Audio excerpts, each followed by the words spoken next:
Hari o nduka ĩrarĩ thoko-inĩ ĩno nĩ hararĩ na family irarutaga ũboco wayo ho, na mwonete mbica ta ĩno nĩ kuga kũrĩ family cigana ũna ciaya gũkoma ndatheri thutha wa thoko ya iratũ ya kũrĩa Gikomba gũtigwo ĩhana gĩthemba ta gĩkĩ. Kĩũria kĩna aingĩ kĩrĩ nĩkĩ kĩratũma ũmomori ta ũyũ gatabanio tuko, na thutha wa ũmomori ahũri biacara acio nĩ makuona kĩhonia kweli.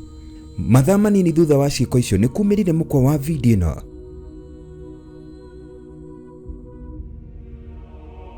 Iria kũratuĩka nĩyo thoko ĩrenda gwakwo ĩkinanio the new Gikomba market, ũndũ aingĩ mataragũra.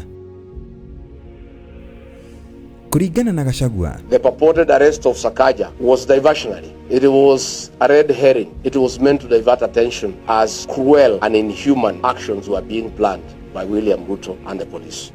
I want to ask the traders to take heart and to appreciate that difficult as things are, our day is coming. And we have a date with William Ruto next year on the 10th of August, and we must put an end to these inhuman and brutal acts against innocent Kenyans who are trying to eke out a living. Ni ũhoro wĩkĩeha maũndũ marĩ gũkinya hau nĩ ndaumĩria.